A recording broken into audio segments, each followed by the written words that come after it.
वालेकुम मोदी जी, कैसे हो आप? ठीक हो? मेरा नाम सीरत नाज है और मैं लोही मल्हार में रहती हूँ।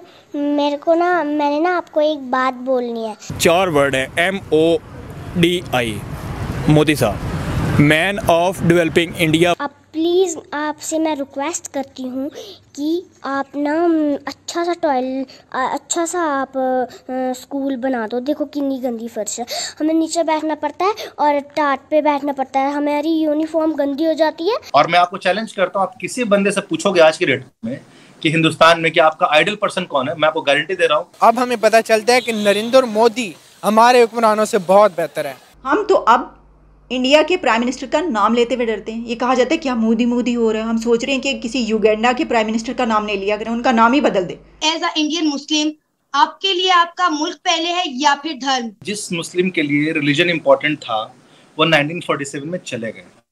उन्हें कहा जी हमें मुसलमान के नाते अलग मुल्क चाहिए, वो अलग चले गए। हालत ये हो गई है कि यूएई से $1 अरब की कंफर्मेशन पिछले 4 माह से नहीं मिल रही थी, तो अब वो मिली है। तो उसके बाद अब लग ऐसे रहा कि थोड़ी सी जान पैदा हुई है। यूएई को बिल्ड करने में पाकिस्तान ने अपना रोल प्ले किया। सऊदी अरब के अंदर पूरे पाकिस्तानी कौम, हम तमाम लोग अपनी जान छिड़कते हैं सऊदी अरब के ऊपर।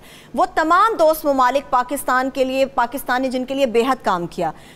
क्वेश्चन मार्क कहाँ पर है, प्रॉब्लम कहाँ पर है कि हमारे दोस्त ही हम पे भरोसा करने के लिए तैयार नहीं है। आज अगर मेरे मुल्क पे हमला हो तो मैं नमाज थोड़े पढ़ूंगा, कुरान थोड़े पढ़ने बैठ जाऊंगा, मैं उठाऊंगा हथियार और देश के लड़ूंगा। क्योंकि अगर देश नहीं है तो बॉम्बार्डिंग में तो मस्जिदें भी टूट जाएंगी। इन लोगों के जो वीलॉग्स हम देखते हैं वो बड़े एक लिहाज से एंटी पाकिस्तानी होते हैं। आप लोग सर, आप लोग अगर आपने ताल्लुकात अच्छे रखे होते मुल्कों के साथ तो आज हमारा ये हाल ना होता इस नस्ल। नमस्कार दोस्तों, एक छोटी सी बच्ची का वीडियो काफ़ी वायरल हो रहा है जो मोदी जी से प्रार्थना कर रही है कि उसके स्कूल को वो ठीक करवा दें, अच्छा सा बनवा दें। स्कूल का पूरा वीडियो उसने किया है, तो इस वीडियो को बहुत इंपॉर्टेंट है, इसको पूरा देखिएगा। कश्मीर के लोग अब मोदी जी पर भरोसा तो करते हैं और इनसे मांगते भी कि ये बनवा दो वो बनवा दो, लेकिन जब वोट देने का टाइम आता है तो ये लोग वोट नहीं देते हैं, वोट ही किसी और को ही दे देते हैं। तो आप इस सब के बारे में क्या सोचते हैं कमेंट बॉक्स में ज़रूर लिखिएगा। वीडियो अच्छा लगे तो लाइक करें, शेयर करें, चैनल को सब्सक्राइब करना ना भूलें, बेल का आइकन प्रेस करें लेटेस्ट नोटिफिकेशन के लिए। आइए आगे बढ़ते हैं इस वीडियो में। आपके लिए आपका मुल्क पहले है या फिर धर्म? मैम आपके सवाल में थोड़ी सी कमी है। आप इंडियन मुस्लिम ना कहकर आप इंडियन कहोगे ना तो ज्यादा अच्छा लगेगा उसकी, क्योंकि मैं बता रहा हूँ उसकी वजह क्या है। आप समझो पहले कि जिस मुस्लिम के लिए रिलीजन इंपॉर्टेंट था वो 1947 में चले गए। उन्हें कहा जी हमें मुसलमान के नाते अलग मुल्क चाहिए, वो अलग चले गए। हम लोग नहीं गए। हमने कहा कि रिलीजन हमारा इंपॉर्टेंट है, लेकिन रिलीजन के प्रोटेक्शन बिना कंट्री के प्रोटेक्शन से नहीं हो सकती है। फॉर एग्जाम्पल, आज अगर मेरे मुल्क पे हमला हो तो मैं नमाज थोड़े पढ़ूंगा, कुरान थोड़े पढ़ने बैठ जाऊंगा, मैं उठाऊंगा हथियार और देश के लड़ूंगा। क्योंकि अगर देश नहीं है तो बॉम्बार्डिंग में तो मस्जिदें भी टूट जाएंगी, नमाज पढ़ते लोग भी मर जाएंगे, भुखमरी अगर आएगी तो दुआ से खाना नहीं मिलता है, मेहनत से मिलता है। दुआ सपोर्ट करती है, अल्लाह मेहरबान होता है, अल्लाह खाना बरसाएंगे ना बिना मेहनत के। बात समझ रहे हैं? तो रिलीजन आपको विश्वास पैदा करता है और जो देश है या जो आपका काम है जो आप करते हो वो आपको मोटिवेट करता है कि लाइफ आपको जीनी कैसे। सो ये दोनों एक सिक्के के पहलू हैं। अगर मैं आपको मोटा मोटा इसका आंसर दूं तो आप समझो पहले कि अगर देश के हालात अच्छे हैं तो अपना रिलीजन इंपॉर्टेंट रखो, कोई दिक्कत नहीं है। लेकिन मुल्क अगर मुसीबत में है फिर रिलीजन तुम्हारा इंपॉर्टेंट है, फिर देश इंपॉर्टेंट है। फॉर एग्जाम्पल, मान लीजिए मेरी कंट्री का कल से किसी से लड़ाई हो जाती है, जंग ऐलान हो जाता है, तो मैं मैम हो सकता है 3-4 दिन तक रिलीजन इंपॉर्टेंट करूं, लेकिन छठे दिन मेरे ऊपर फर्ज हो जाएगा कि मैं अपने देश के लिए लड़ूं।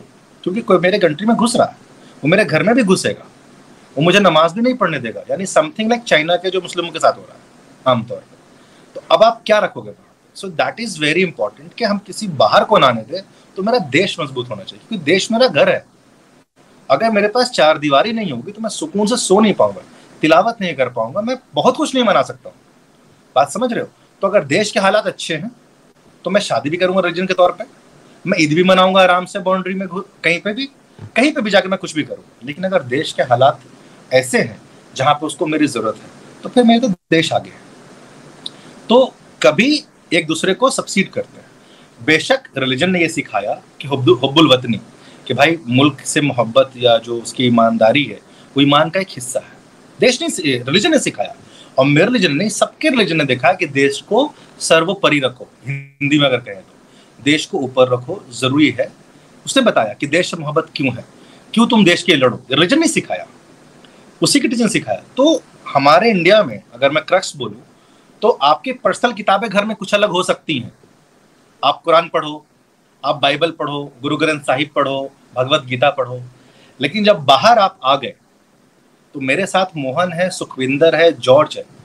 आई have one book that is constitution of India, and then I have a religion called Indian. So if being Indian is a religion, the holy book is constitution. तो हमारे को देखिए बहुत अच्छे से है कि आप डिफरेंट रिलीजन से हो, बट आपका एक रिलीजन आगे बन जाता है being Indian when it comes to development of the country और कंट्री प्रोटेक्शन के लिए। और एक बुक है संविधान। तो उस संविधान कहता है कि आप जो भी बुक पढ़ना चाहते हो पढ़ो, लेकिन जब मेरे को बचाने की जरूरत हो ना, फिर तुम एक आना, तुम मोहम्मद तारिक की तरह मत आना, तुम एक इंडियन की तरह आना। That is what we have been taught. So ये अच्छा, तारिकी सवाल जब हमने पाकिस्तान की आवाम से किया तो उन्होंने बोला कि हमारे लिए मजहब पहले है, क्योंकि पाकिस्तान का मतलब क्या, ला इलाहा इल्लल्लाह मुहम्मद रसूलुल्लाह। पाकिस्तान बना इस कलमे की बुनियाद पर है और इस्लामी जमहूरिया पाकिस्तान है। इस्लामी जमहूरिया पाकिस्तान होने के बावजूद भी यहाँ पर इस्लामी कवानीन का कोई नफाज नहीं किया गया। कहा जाता है कि पाकिस्तान की आज जो हालत है उसकी बड़ी वजह यह है कि हम अपनी कंट्री से ज्यादा अपने मजहब को प्रायोरिटी देते हैं। इसीलिए आज हमारे मुल्क के ये हालात हो गए हैं, क्योंकि हम अपने बच्चों को जो एजुकेशन देते हैं उसमें भी हम मजहब लेकर आते हैं। मोदी जी कैसे हो आप, ठीक हो? मेरा नाम सीरत नाज है और मैं लोहाई मल्हार में रहती हूँ। मैंने ना आपको एक बात बोलनी है। मैं गवर्नमेंट हाई स्कूल लोहाई में पढ़ती हूँ। मुझे ना आपको एक बात बोलनी है। आप सबकी बात सुनते हो, आप मेरी भी बात सुनो। मोदी जी, ये हमारा स्कूल है।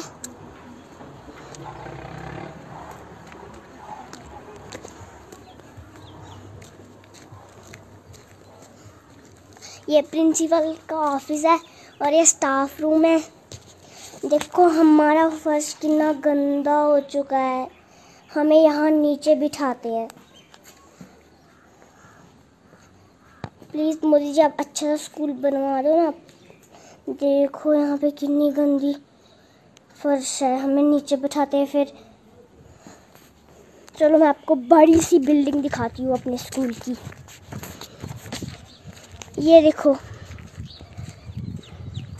पिछले 5 सालों से देखो कितनी गंदी बिल्डिंग हम थी यहाँ पे। चलो मैं आपको अंदर से दिखाती हूँ।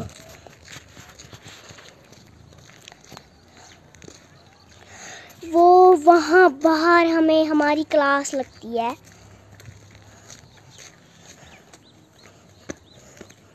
देखो कितना गंदा फर्श है हमारा। आप प्लीज़, आपसे मैं रिक्वेस्ट करती हूँ कि आप ना अच्छा सा आप स्कूल बना दो। देखो कितनी गंदी फर्श है, हमें नीचे बैठना पड़ता है और टाट पे बैठना पड़ता है। हमारी यूनिफॉर्म गंदी हो जाती है और हमारी यूनिफॉर्म गंदी हो जाती है, फिर हमें मम्मा मारती है। हमारे पास बेंच भी नहीं है। चलो मैं आपको ऊपर से दिखाती हूँ। प्लीज़ मोदी जी, आप अच्छा सा बनवा दो ना घर, ये स्कूल।